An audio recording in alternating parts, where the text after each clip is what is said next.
I'm Stefan Lombard, Executive Editor of Hagerty Classic Cars, and I'm here in Austin, Texas at the Petrol Lounge with Motor Trend's 1967 Car of the Year, the Mercury Cougar. And today, we're going to talk about what you look for when you're in the market to buy one. For 1967, Ford wanted a car that slotted in between the runaway success of the Mustang and the personal luxury car of the Thunderbird. The Cougar rides on a Mustang chassis, complete Mustang underpinnings, engines, suspension, brakes. But the wheelbase was about 3 inches longer, and overall the car is longer.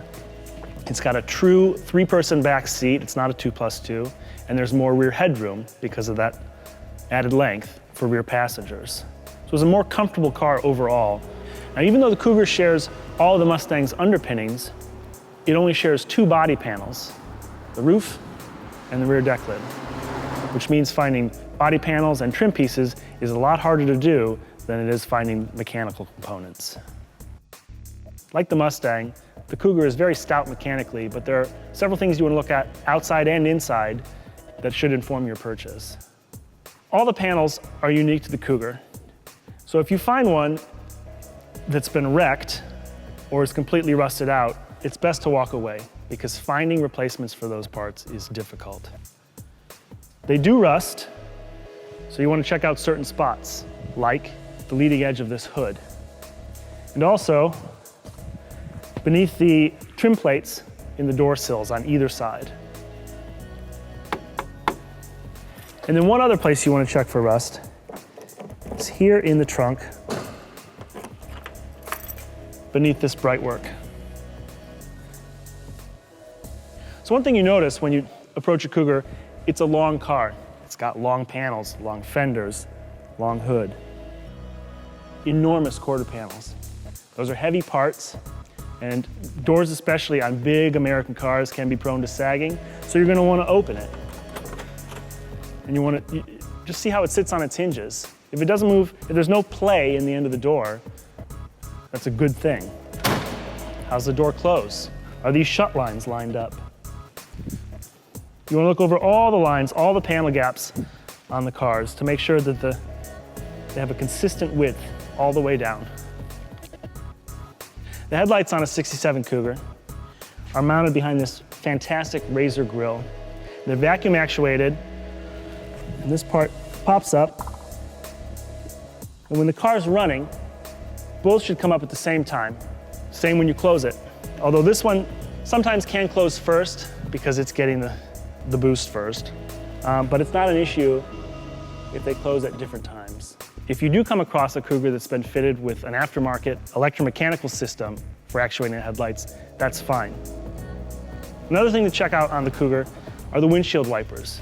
You want to wiggle one and see that the other one moves when you do that.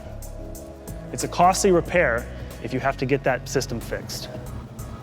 As I mentioned, the Cougar is mechanically identical to a Mustang, so let's pop the hood and see what this one has. This particular car has a 390, 4-barrel carb. From the factory, it was about 320 horsepower. They're very easily tuned for much more power in subtle ways, so you don't have to dress up your engine bay and you can keep it looking stock. As with any engine, you want to check the condition of the perishables, like the rubber hoses and the rubber belts and the spark plug wires. There are a lot of Cougar-specific parts on this car, but the internet is your friend, and you can turn to the Cougar Club of America, ClassicCougarCommunity.com, and West Coast Classic Cougars. There are other Cougar websites too, but those are different. These cars came a few different ways. The base Cougar, as this one is, had vinyl seats. Standard transmission was a 3 or 4-speed manual, but this one has the Mercury 3-speed automatic. It's been fitted with a GT350 steering wheel and also an aftermarket tack. It's never a bad idea to have a tack in your car. And this one is nicely done right front and center where you would want it anyway. A range of radios were offered with these cars, like an AM 8-track player, very smooth. Windshield wiper fluid is actuated by a little push-button pump on the floor. You'd pump it with your feet, spray your windshield, clean it off. Popular options included power steering, power brakes, tilt wheel, tinted windows, air conditioning, Very few cars were outfitted with cruise control, 0.3%. So if you find one, it's a rare option.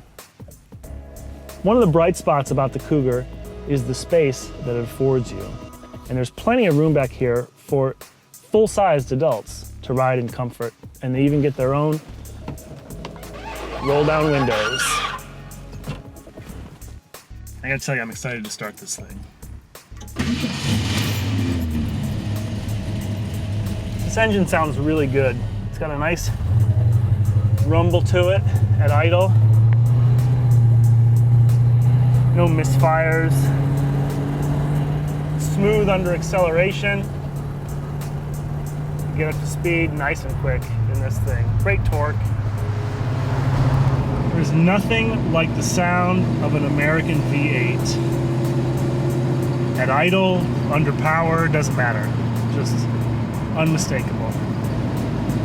The 3-speed transmission, up through the gears, nice and clean, quick. No lagging, no jerking. The fact that you could get this car equipped with this engine, the 390,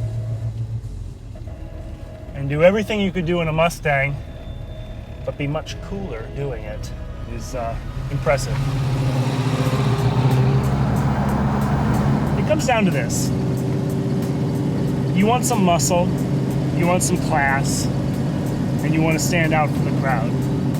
Because everybody knows the Mustang, everybody knows the Camaro, but you don't really see Cougars very often. It's kind of an unsung hero. So when you do see one, when you do have the chance to drive one, when you are fortunate enough to buy one, it's something special.